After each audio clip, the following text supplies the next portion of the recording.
అడుగు అడుగున ధనదాహం అధికారంపై అధిక మోహం వ్యసనాలపై తగని వ్యామోహం అడుగు అడుగున ధనదాహం అధికారంపై అధిక మోహం వ్యసనాలపై తగని వ్యామోహం ఆధునిక సమాజమేవో ఆటవిక సమూహం స్వార్థపరుల సందోహంలో ధర్మం ఉనికేవో సందేహం మనసున్న మనిషికి ప్రతి నిమిషం ఎదురయ్యేను ఓ పద్మవ్యూహం పద్మవ్యూహం పద్మవ్యూహం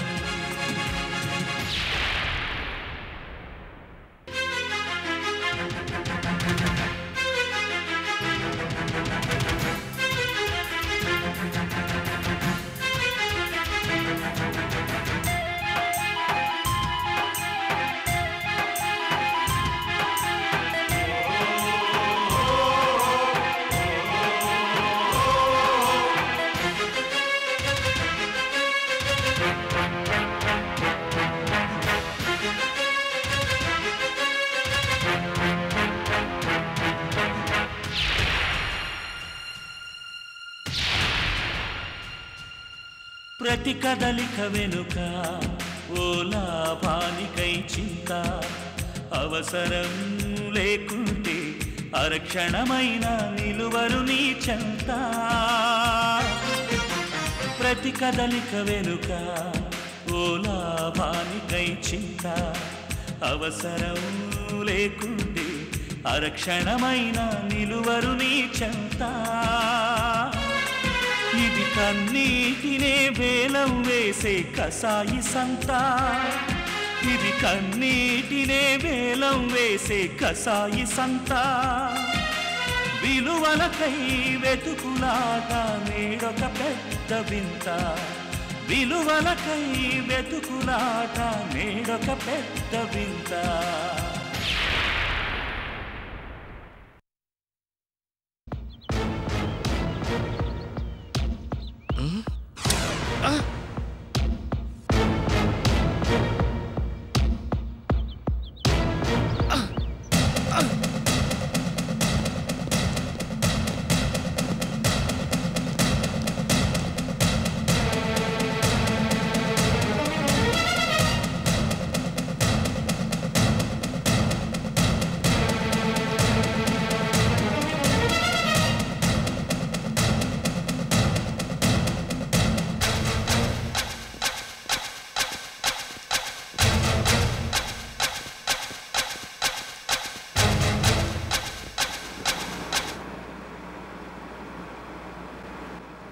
డ్రైవర్ ఆ పూలమ్మే చోట ఒకసారి ఆపు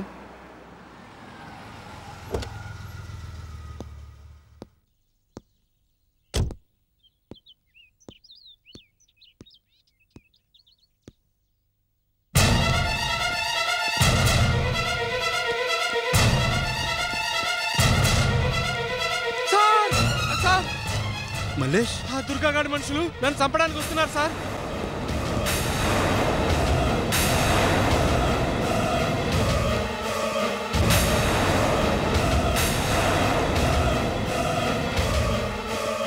ఎన్ని రోజుల నుంచి తప్పించుకుంటావురా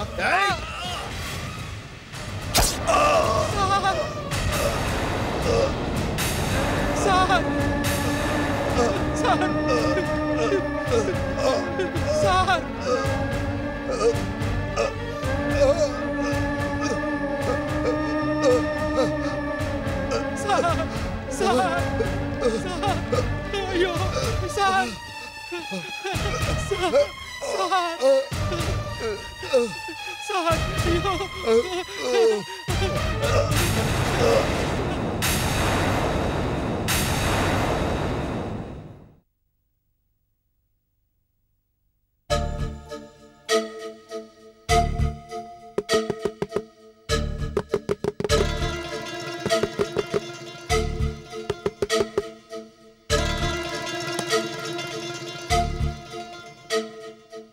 ఆంటీ సుమిత్ర ఇంత తొందరగా వచ్చేసావేంటి? రా, కంప్యూటర్ క్లాస్ అప్పుడే అయిపోయిందా?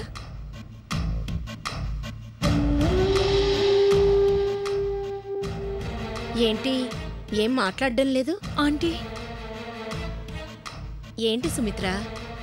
ఆంటీ, అది అది ఏంటి, ఎందుకలా కంగారు పడుతున్నావు? ఏమైంది? ఆంటీ, మనం ఇప్పుడు హాస్పిటల్కి వెళ్ళాలి. హాస్పిటల్ దేనికి సుమిత్ర? ఒంట్లో బాలేదా? ఇప్పుడు అంకుల్ వస్తా అన్నారు, ఇద్దరం కలిసి బయటికి వెళ్దాం అనుకున్నాం. అది కాదా ఆంటీ, అంకుల్ని అంకుల్ని ఏమన్నా అడగాలా? ఏమన్నా మాట్లాడాలా? కాదంటీ, అంకుల్ ఇంటికి వస్తుంటే గూండాలు ఎవరో కత్తితో పొడిచారంట. అంకుల్ని కత్తితో పొడిచారా? అవునంటీ, అంకుల్ ఇప్పుడు హాస్పిటల్లో ఉన్నారు.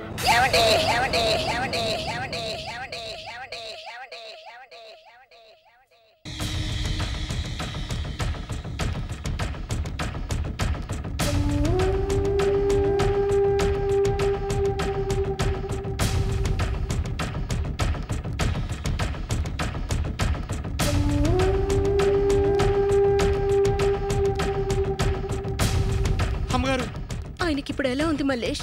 ఆపరేషన్ అయితే గానీ ఏ సంగతి చెప్పలేమంటున్నారమ్మా.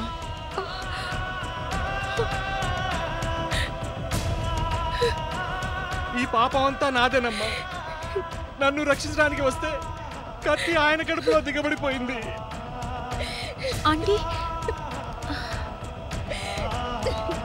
బాధపడకండి ఆంటీ, అంకుల్కేమీ కాదు.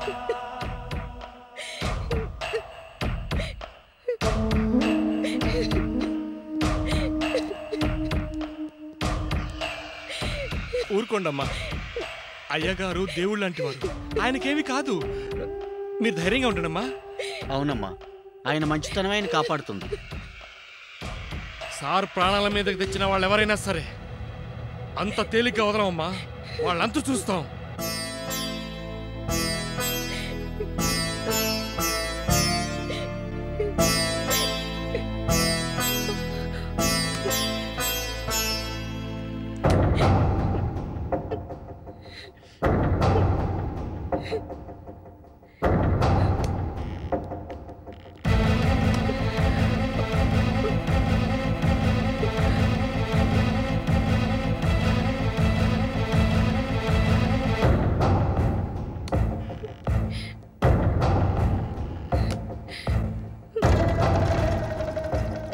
ఊరుకోండి.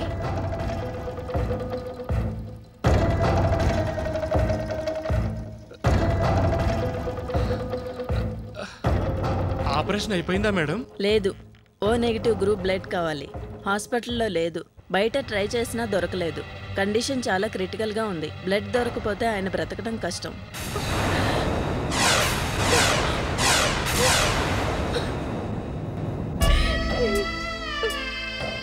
మాలో ఎవరి బ్లడ్ అయినా సరిపోతుందేమో చూడండి మేడం. సరే, నాతో రండి.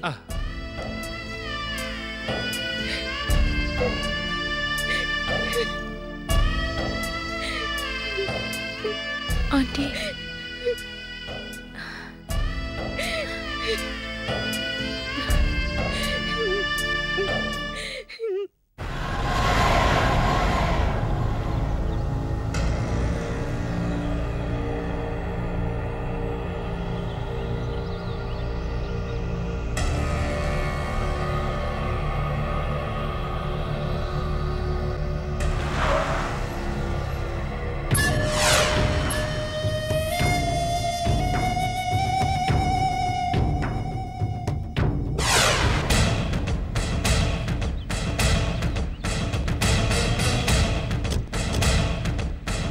రండి బంగారాజు గారు.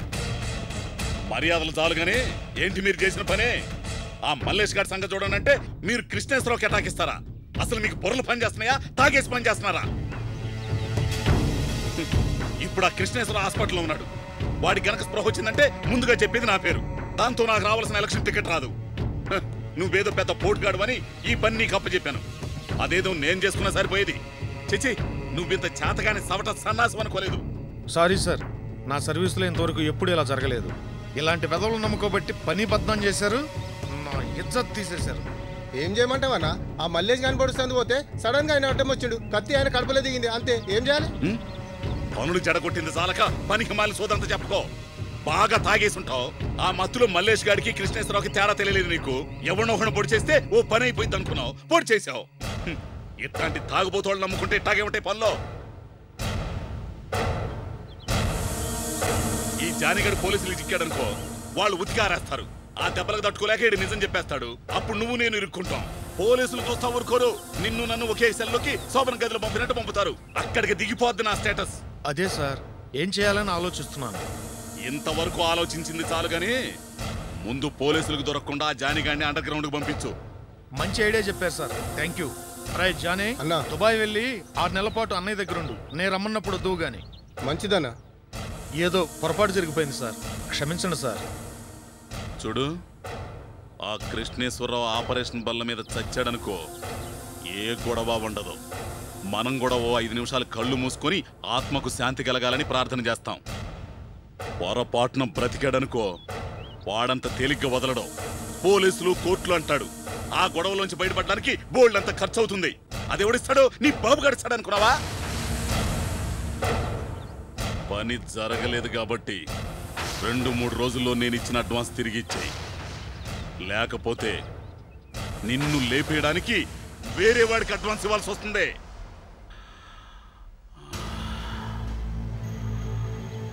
మనుషులు పోయినా బాధపడను, కానీ డబ్బు పోతే మాత్రం పిచ్చెక్కిపోతే ఎవరిని క్షమించునా?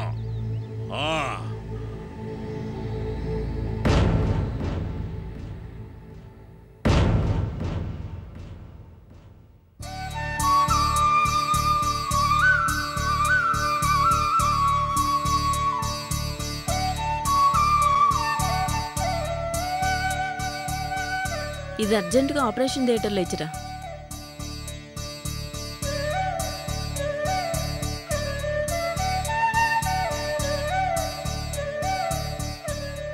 జ్యూస్ తీసుకోండి, నీరసం తగ్గుతుంది.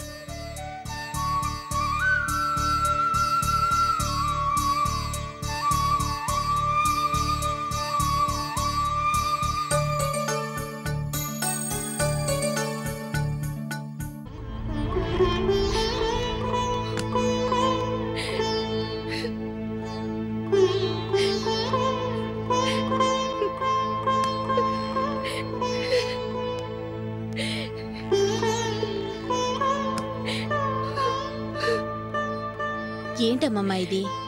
ఊరుకో. బ్లడ్ దొరకపోతే నిజంగానే ప్రాబ్లం అయ్యేది. లక్కీగా నా బ్లడ్ గ్రూప్ సరిపోయింది కాబట్టి భయం లేదు. నువ్వు ధైర్యంగా ఉండు. నువ్వే లేకపోతే పరిస్థితి ఏమయ్యేదో సుహిత.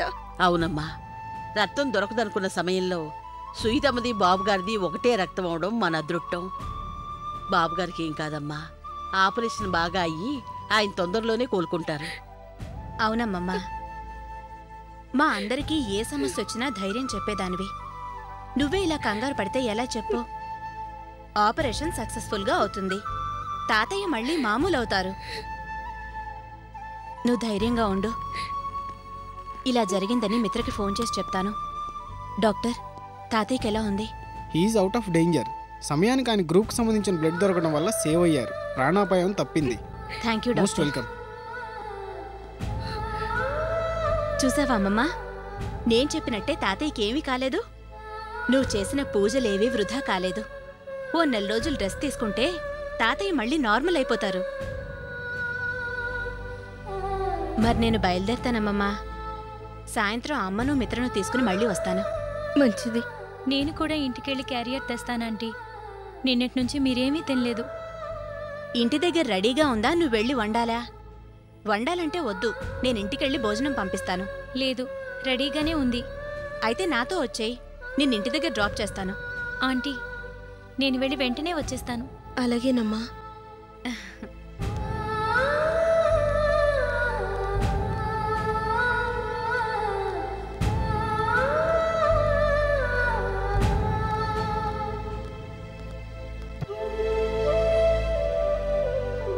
చివరికి ఆయన సొంత రక్తమే బాబుగారిని ఆదుకుంది.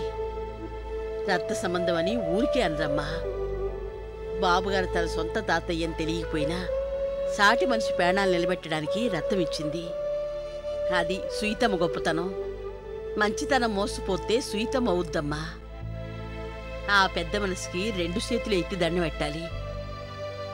అవును పెంచలమ్మా, ఏమిచ్చి ఆ తల్లి కూతుళ్ళ రుణం తీర్చుకోగలను? ఆ రోజు గౌరీ నా ప్రాణాలు కాపాడింది.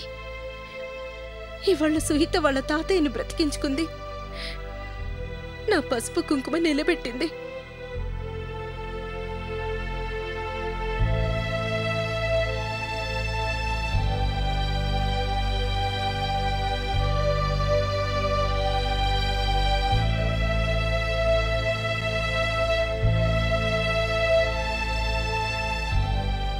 మేడం, ఇప్పుడు మీరు వెళ్ళి చూడొచ్చు. పేషెంట్ని ఎక్కువగా డిస్టర్బ్ చేయకండి. ఓకే?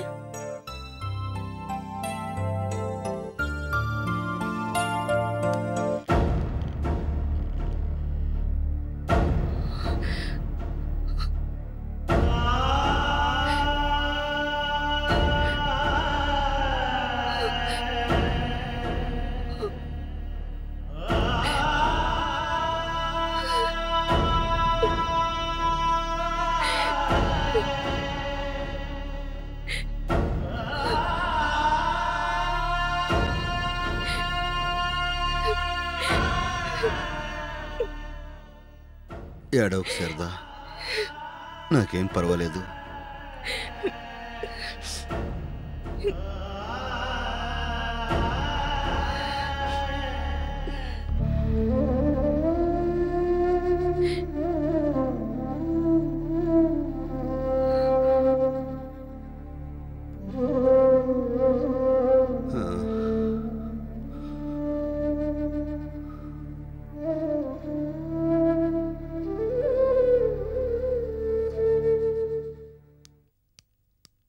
చిచ్చి, డబ్బు కోసం మనిషి ప్రాణాలు తీసేంత నీచానికి దిగజారుదాం అనుకోలేదు నాన్న. మా ప్రేమని సపోర్ట్ చేసి సుమిత్రతో నా పెళ్లి జరిపిస్తానన్నారనిగా కృష్ణేశ్వరరావు గారి మీద పగబట్టావు. అడ్డమైన పనులు చేసి ఇంత డబ్బు సంపాదించావు. అయినా నీకు ఇంకా సంతృప్తి లేదు. పోయేటప్పుడు అంతా మూట కట్టుకుని పోతావా? చిచ్చి, నీ కొడుకని చెప్పుకోవడానికి సిగ్గుచేటుగా ఉంది. నీ వల్ల బయట తలెత్తుకొని తిరగలేకపోతున్నాను. ఎవరితో మాట్లాడుతున్నావో తెలిసే మాట్లాడుతున్నావా? తెలుసు. ప్రేమాభిమానాలు కూడా మర్చిపోయి సిగ్గు లజ్జ గాలికి వదిలేసి డబ్బుకి కక్కుర్తిపడే బంగారాజు అనే ఓ దుర్మార్గుడితో మాట్లాడుతున్నాను. ఏంట్రోయ్, అమెరికా పోయి ఇచ్చినంత మాత్రాన గొప్పోండైపోయాననుకుంటున్నావా? లేదు. ఆయన బిల్లికి కూడా బిచ్చం పెట్టని నీ కడుపున పుట్టి గొప్పవాణ్ణి అని ఎలా అనుకుంటాను, గొప్పవాణ్ణి ఎలా అవుతాను? గొప్పవాళ్ళు అవ్వాలంటే కొంచెమైనా మంచితనం, మానవత్వం ఉండాలి. 10 మందికి సహాయం చేయాలనే మంచి మనసుండాలి. అది కృష్ణేశ్వరరావు గారికి ఉంది. సుమిత్ర ఆయన కూతురు కాదు, బంధువు కాదు. అయినా తన పరిస్థితిని చూసి ఆయనే చేరదీశారు. మనిషి అంటే ఆయన. అలాంటి మనిషిని చంపడానికి నీకు మనసెలా వచ్చిందన్నా? అదృష్టం బాగుండి ఆయన బతికాడు కాబట్టి సరిపోయింది. లేదంటే ఆయన చావుకి నువ్వే కారణమని జనవంతాన్ని ముఖాన ఉమ్మేసేవారు. హంతకుడుగా నువ్వు, నీ కొడుకుగా నేను జీవితాంతం దోషుల్లాగా బతకాల్సి వచ్చేది. అవునండి, ఆయన మంచివాడు కాబట్టే మీరు ఇంత చేసినా తిరిగి మిమ్మల్ని ఇంతవరకు ఒక్క మాట కూడా అనలేదు. మీలాగా ఇంటి మీద పడి గొడవ చేయడం, చంపాలనుకోవడం, ఇలాంటి దుర్మార్గమైన పనులేమీ చేయలేదు. అంత మంచి మనిషిని దారుణంగా చంపాలనుకున్న మీరు అసలు మనిషివేనా? కొడుకుని చూసి నువ్వు కూడా రెచ్చిపోతున్నావా? అసలు విషయం తెలియకుండా మాట్లాడుతున్నారు. ఏంటి అసలు విషయం? నీ గురించి తెలుసుకోవడానికి ఇంకేముంది నాన్న? నువ్వు డబ్బు పిశాసి, నీ దారికి అడ్డొచ్చే వాళ్ళని చంపడానికి కూడా సిద్ధపడే నరరూప రాక్షసుడివి. కానీ ఒక్క విషయం గుర్తుపెట్టుకున్నానా, ఇలాంటి దారుణాలను నువ్వెన్ని చేసినా సుమిత్రతో నా పెళ్లి ఆపలేవు.